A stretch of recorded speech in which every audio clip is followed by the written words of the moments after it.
नमस्कार, आदाब, सत श्री अकाल और अस्सलाम वालेकुम। मैं हूं मोहम्मद अहमद काज़मी, लेकर आया हूं आपका पसंदीदा कार्यक्रम आपके रूबरू। देश में दो नजरिए इस वक्त बिल्कुल साफ नजर आ रहे हैं। एक तरफ प्रधानमंत्री नरेंद्र मोदी जी ने जो स्पीच दी है पार्लियामेंट के अंदर, उसमें कहा है कि कांग्रेस जो है वो देश को तोड़ने का काम कर रही है। कांग्रेस ने विपक्ष को कमजोर किया है। एक ही प्रोडक्ट को बार बार लॉन्च करके क्या फायदा होगा, और ये कि परिवार ही पार्टी चलाता है, इस किस्म के इल्जाम लगाए हैं मोदी जी ने कांग्रेस पर, ब्रॉडली कहा जाए तो विपक्ष पर। दूसरी तरफ राहुल गांधी भारत जोड़ो न्याय यात्रा लेकर निकले हुए हैं। वो मुसलसल लोगों से मिल रहे हैं, जहां भी वो जा रहे हैं भीड़ उमड़ रही है, और वो कहते हैं कि मैं मोहब्बत की दुकान खोलने के लिए निकला हूं। आपको याद होगा कन्याकुमारी से श्रीनगर तक पहले उन्होंने यात्रा की थी, और अब पूरब से पश्चिम की तरफ पूरे देश को एक तरह से वो कवर कर रहे हैं पैदल चलकर।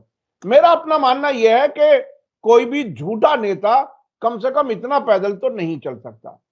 अगर कहीं कोई सच्चाई होगी, कोई डेडिकेशन होगा, कोई लगन होगी, तभी कोई ऐसा कर सकता है। अब से पहले कम से कम किसी ने नहीं किया, पूरे देश का पैदल भ्रमण नहीं किया। मैं आज खास मेहमान है हमारे राम पुनियानी जी, जो मुंबई में रहते हैं। मेडिकल बैकग्राउंड है, लेकिन अब वो बहुत ही बड़े पैमाने पर सोशल एक्टिविस्ट के तौर पर काम करते हैं। कई संस्थाओं से जुड़े हुए हैं देश भर में। जहां कहीं देश को जोड़ने की बात होती है, वो हर जगह पहुंच जाते हैं। राम पुनियानी जी, वेलकम है आपका। मीडिया स्टार वर्ल्ड को आप समय दे देते हैं, उसके लिए शुक्रिया, धन्यवाद। आप ये बताइए कि मोदी जी का विपक्ष पर और खास तौर पर कांग्रेस पर इस वक्त जो प्रहार है, जो हमला है, उसे खास तौर पर उसे आप कैसे देख रहे हैं? फिर हम बात आगे बढ़ाएंगे, और बातें भी होंगी, लेकिन इस वक्त टाइमिंग बहुत इंपॉर्टेंट है। इलेक्शन लोकसभा के आने वाले हैं, पूरे देश का एक तरह से भविष्य इस वक्त दांव पर है। आप इसे कैसे देख रहे हैं? देखिए, जो नरेंद्र मोदी का हमला है कांग्रेस पर, गांधी परिवार पर, राहुल गांधी पर, उसका इरादा तो बहुत साफ है। क्योंकि आज अगर बीजेपी के सामने कोई राजनीतिक चुनौती है चुनावी धरातल पर, तो कांग्रेस और राहुल गांधी की है। और खास तौर से जब से राहुल गांधी ने भारत जोड़ो यात्रा निकाली थी पहले, अभी भारत जोड़ो न्याय यात्रा चल रही है, इसमें जो रिस्पांस लोगों का मिल रहा है, उससे एक प्रकार से दहशत बीजेपी के अंदर है। और दूसरा, ये जो इंडिया गठबंधन, उसमें अभी काफी रुकावटें हैं, पर फिर भी एक आइडिया आ गई है कि इस प्रकार की संभावना हो सकती है। अभी उनके कदम लड़खड़ा रहे हैं, पर वो कदम पक्के भी हो सकते हैं।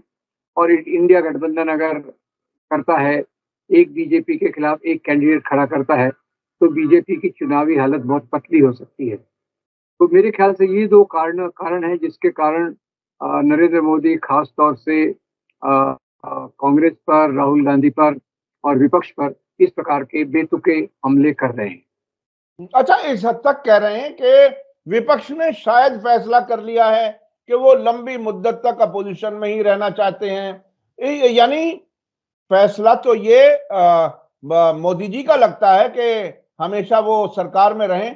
अपोजिशन में रहने का फैसला कौन करता है किसी जमाने में, किसी भी डेमोक्रेसी में?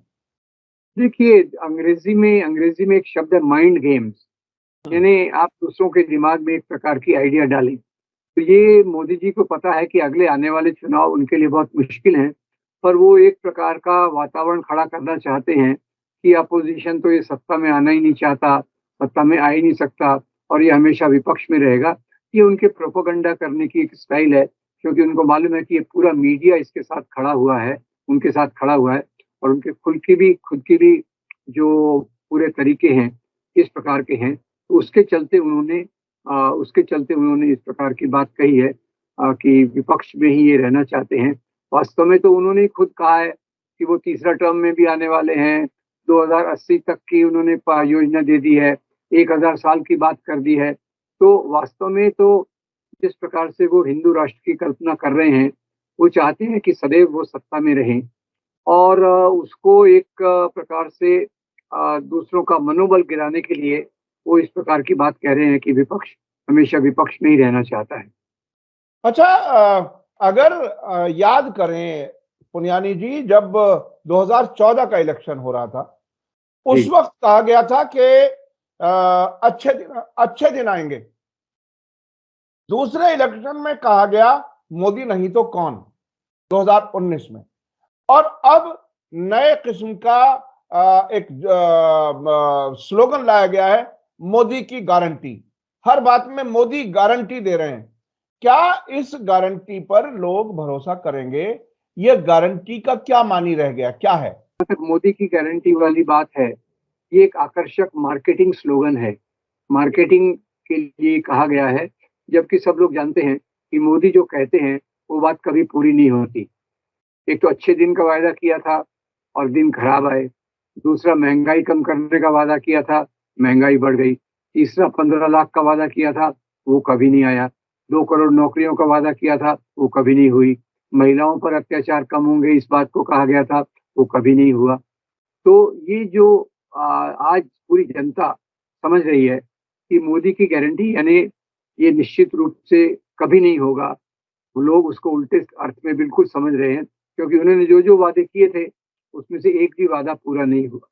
वो अपने हिसाब से बताते रहते हैं कि 80 करोड़ लोगों को 5 किलो राशन मिल रहा है, पर वास्तव में गहराई से देखा जाए तो उसका मतलब ये है कि 80 करोड़ नागरिक ऐसी दशा में पहुँच गए हैं कि जहाँ वो खुद के लिए अनाज भी उपलब्ध नहीं करा सकते।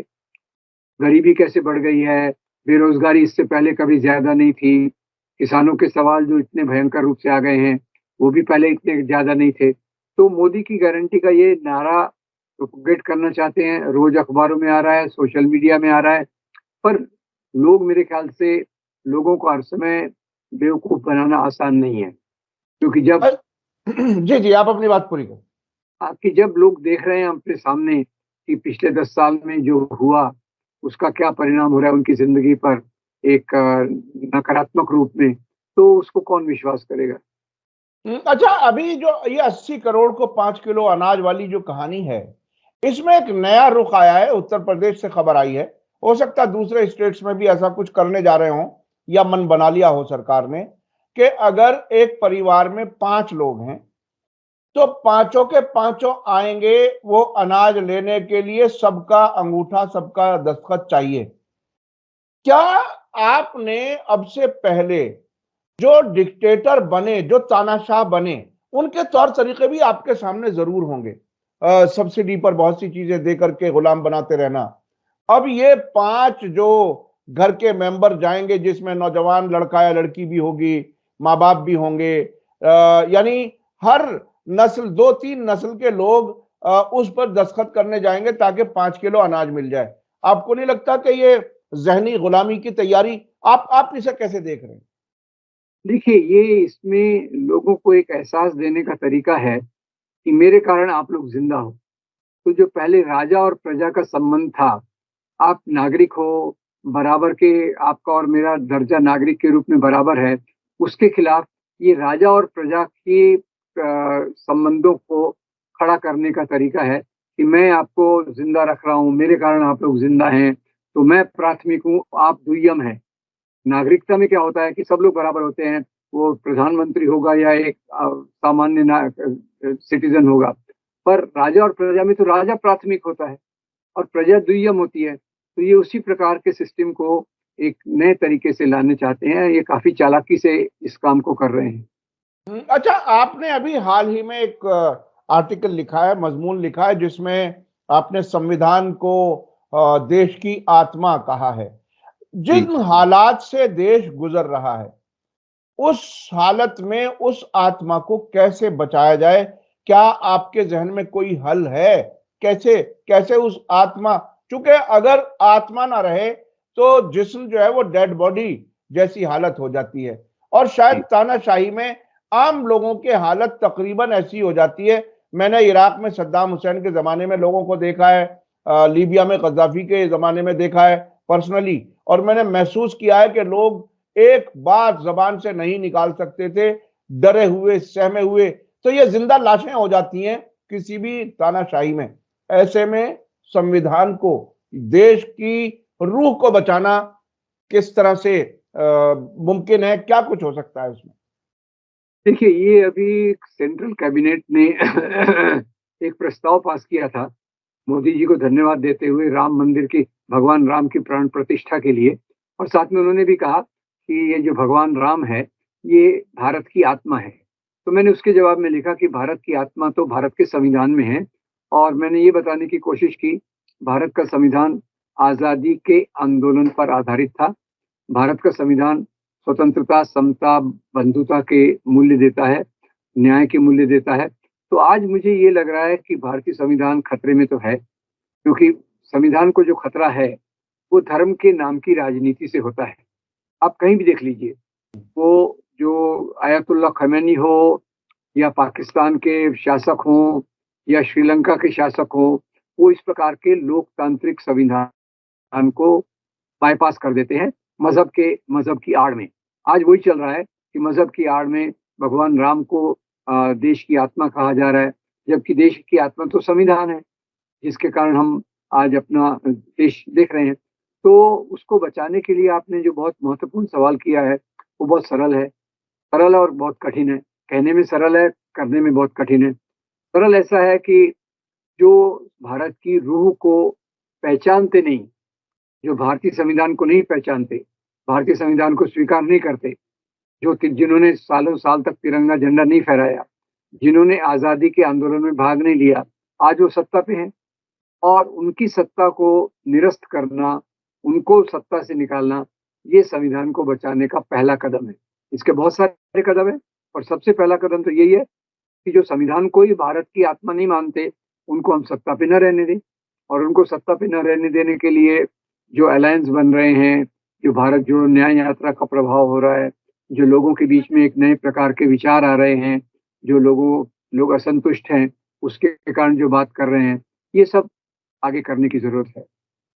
अभी देखिए, अब एक बड़ी मुश्किल ये आ रही है कि मीडिया जो है वो गोदी मीडिया हो गया, यानी वो सरकार के इशारों पर काम करता है। मीडिया चला गया उन कारोबारी घरानों के हाथों में जो जिनके सरकार से अच्छे ताल्लुकात हैं, या दोनों एक दूसरे की मदद कर रहे हैं। अब ऐसी हालत में जब मीडिया, जो डेमोक्रेसी का अहम और चौथा सतून कहा जाता था, वो अपना वो काम नहीं कर रहा है, तो ऐसी हालत में डेमोक्रेसी को, संविधान को बचाने का क्या तरीका हो? ये तो एक अजीब, देखिए मैं इसे इस तरह से देखता हूं कि जो बच्चा 2014 के बाद जवान हो रहा है, उसको तो जो कुछ मोदी जी कह रहे हैं ये नॉर्मल लग रहा है। उसके लिए तो देश ऐसा ही है जैसा उसने देखा आंख खोल करके। उसको नहीं मालूम पहले क्या था, कैसे हो सकता है, क्या क्या हो सकता है। ये जो फर्स्ट टाइम वोटर आएगा, जो इसी माहौल में उसने एक तरह से होश लिया है, होश में आया है, यानी होश की जिंदगी उसकी शुरू हुई है, वो उसी झूठ को बार बार सुन रहा है, उसी को वो सच मान रहा है। मीडिया खामोश है, वो बता नहीं रही कि ये झूठ बोला जा रहा है। तो ये तो सच ही बन करके लोगों के दिलो दिमाग में बैठ रहा है। इस पे कैसे काम किया जाए, क्या हो? देखिए, जो फर्स्ट टाइम वोटर भी है, हाँ। वो ये नैरेटिव तो सुन रहा है, और पर वो अपनी तकलीफ भी देख रहा है कि एजुकेशन में कितनी तकलीफ है, नौकरी में कितनी तकलीफ है, भविष्य कितना अंधकार में है। ये भी तो वो देख रहा है कि पिछले 10 साल के कारण जो हमारे नौजवानों की जिंदगी पे एक निगेटिव प्रभाव पड़ा है, नकारात्मक असर हुआ है, वो भी तो देख रहा है। और उसी के साथ साथ छोटी छोटी आवाजें जो चल रही हैं, जैसे आपके जैसे चैनल हैं, और ये मैं आपको बता दूं कि आपके जैसे चैनल अभी काफी बड़ी संख्या में आ गए हैं, उनकी व्यूअरशिप भी बहुत है। अभी मेन स्ट्रीम टेलीविजन तो कुछ लोग देखते होंगे मजबूरी से, पर अभी फ्री जो यूट्यूब चैनल्स सच्ची बात को बताने वाले हैं, वो भी बहुत हैं, उनके भी बहुत फॉलोअर्स हैं। और तीसरी बात ये भी है कि जो अभी के हालात हैं, उस हालात में जिस प्रकार से भारत जोड़ो यात्रा को प्रतिसाद मिला, भारत जोड़ो न्याय यात्रा को जो प्रतिसाद मिला, उसमें तो यही मुद्दे उठा रहे हैं जो फर्स्ट टाइम वोटर को अपील करेंगे। अब काजमी भाई आप बताइए, फर्स्ट टाइम वोटर को राम का मंदिर अपील करेगा या नौकरी की बात अपील करेगी? फर्स्ट टाइम जाहिर है। वोटर को हाँ, उसको महंगाई की उसको बात अपनी उसको अपनी जिंदगी शुरू करनी है। वो शादी करके जिंदगी शुरू करना चाहता है। जाहिर है उसे रोजगार तो चाहिए। तो ये आपकी बात का जवाब है। भले ही मीडिया उनके कंट्रोल में है, भले ही पूरा नैरेटिव उनका समाज में फैल गया है, पर ये जो दूसरा नैरेटिव है, जो मेरे ख्याल से ज्यादा गहरा है और जो ज्यादा असरदार होगा टाइम के आते आते, वो फर्स्ट टाइम वोटर को अफेक्ट करेगा। और सबसे बड़ी बात है, उसकी जिंदगी में वो देख रहा है कि मैं राम मंदिर बन गया, मुझे क्या मिला? मुझे कौन सी उम्मीद मिली नौकरी की? मुझे कौन सी उम्मीद मिली बेहतरीन शिक्षा की? मुझे कौन सी उम्मीद मिली कि मेरे माँ बाप का की सेहत पहले से ठीक रहेगी? तो वो तो इस बात पे अपना निर्णय लेगा। अच्छा, इंडिया अलायंस जब बन रहा था, दो तीन बड़ी मीटिंगें हुई। कलकत्ता में हुई, बेंगलोर में, माफ कीजिएगा, पटना में, बेंगलोर में और मुंबई में। इस पूरे प्रोसीजर में कांग्रेस के अलावा जो सबसे प्रोमिनेंट नाम सामने आ रहा था वो नीतीश कुमार का था, बिहार के चीफ मिनिस्टर। वो चले गए वापस एनडीए में। उधर ममता बनर्जी का नाम भी बहुत बड़ा नाम इंडिया अलायंस में आता रहा है। वो भी अकेले लड़ने की बात कर रही हैं। वो भी कांग्रेस के साथ या अपोजिशन के साथ मिलकर के इलेक्शन लड़ने की बात नहीं कर रही। आपको जब इस किस्म की खबरें मिलती हैं, आप इससे नाउम्मीद होते हैं, परेशान होते हैं, या कहीं कोई उम्मीद की किरण आपको कहीं नजर आ रही है? क्या कुछ है? कैसा महसूस कर रहे हैं जब इस किस्म की खबरें आपके पास, हमारे पास आती हैं? आप कैसे देखते हैं इसको? देखिए, मेरे ख्याल से ये तीनों चीजें अलग हैं। नीतीश कुमार का तो मेरे ख्याल से कोई ग्राउंड लेवल पे कोई ज्यादा प्रभाव नहीं है। वहाँ जो भी प्रभाव है वो तेजस्वी यादव, लालू यादव का ही ज्यादा है। और अभी वहाँ कांग्रेस का प्रभाव भी बढ़ रहा है। हाँ, ममता बनर्जी ने जो अपना रुख अपनाया है, उसका देखना पड़ेगा ऊंट किस करवट बैठता है। पर उन्होंने इंडिया अलायंस छोड़ा नहीं है। वो इलेक्शन अलग से लड़ने की बात कर रही है, पर इंडिया अलायंस में ही है। तो इंडिया अलायंस की जो उपलब्धि हो सकती है, जैसे अभी चंडीगढ़ के चुनाव में आप पार्टी और कांग्रेस ने मिलकर मेयर का चुनाव लड़ा, और इस प्रकार की उम्मीद में एक तरफ से तो कई बार निराशा होती है, पर ये उम्मीद की किरणें और मजबूत होंगी, ये उम्मीद मैं करता हूँ। और इससे इंडिया अलायंस के जो लड़खड़ाते कदम हैं, ज्यादा आगे आने वाले समय में और मजबूत होंगे, ऐसी हमें उम्मीद करना चाहिए। अच्छा, अब इस वक्त चूंकि इलेक्शन की तरफ पूरा देश बढ़ रहा है और नेताओं की जो तकरीरें हैं वो भी तकरीबन उसी को बुनियाद बना करके उसी तरफ जाने के इशारे दे रही हैं। अब इस वक्त आप आम लोगों को, चाहे वो एल्डर्स हों या यंगस्टर्स हों, नौजवान हों या बड़े हों, बुजुर्ग हों, एडल्ट्स हों, 40 साल, 50 साल, 60 साल वाली उम्र वाले, इन लोगों को आप अगर आपसे कोई मांगे कि क्या मशवरा देंगे, आप क्या कहना चाहेंगे? मेरा मशवरा तो देखिए, मैं तो केवल अपील कर सकता हूँ, कोई मशवरा देने लायक तो मैं नहीं हूँ। पर अपील यही करूंगा कि भाई देखिए, जिन चीजों के कारण पिछले 10 साल से देश एक निगेटिव डायरेक्शन में जा रहा है, नकारात्मक दिशा में जा रहा है, वो बदलने की जरूरत है। तो आप ही सोच लीजिए कि देश के में एक एक पार्टी वो है, एक पूरा संगठन है। पार्टी क्या, उसके साथ तो पूरा गिरोह एक है, जिसको संघ परिवार भी कहते हैं। उसमें बहुत सारे संगठन हैं। एक वो है जो मजहब के नाम पे नफरत फैला रहे हैं, गाय के नाम पे बहुत सारी उन्होंने जो पैदा किए हैं। आपको तो ज्यादा पता होगा, उत्तर भारत में आजकल किस प्रकार से सड़कों पर गाय घूम रही हैं, एक्सीडेंट हो रहे हैं, रोज एक व्यक्ति की मृत्यु हो रही है इन इन आवारा पशुओं के कारण। किसान लोगों की खेती पर हमला हो रहा है, क्योंकि भूखे जानवर कहाँ जाएंगे। तो ये एक तरफ हो रहा है, एक तरफ मंदिर के नाम पे हो रहा है, तीसरी तरफ लव जिहाद के नाम पे हो रहा है, बीच में कोरोना जिहाद और ये सब हो रहा है। तो एक तरफ तो ये राजनीति है, और दूसरी तरफ वो राजनीति है जो कह रही है मैं नफरत के बाजार में मोहब्बत की दुकान खोलूंगा। मैं एक ऐसा देश चाहता हूँ कि जहाँ लोगों को ज्यादा रोजगार मिले, लोगों को ज्यादा खुद के पैरों पे खड़े हो सकें और एक अच्छे नागरिक के रूप में जीवन बिता सकें। तो लोगों के सामने ये दो अल्टरनेटिव हैं, और ये दो जो अल्टरनेटिव में मेरा तो पूरा विश्वास है कि लोग इसी बात पे ज़्यादा जोर देंगे कि जो मोहब्बत की बात कर रहे हैं, जो दुनियावी सवालों की बात कर रहे हैं, जो भावनात्मक मुद्दों को छेड़खानी नहीं कर रहे, उनको ज़्यादातर लोग पसंद करेंगे, ऐसी मेरी उम्मीद है और राय निवेदन भी है।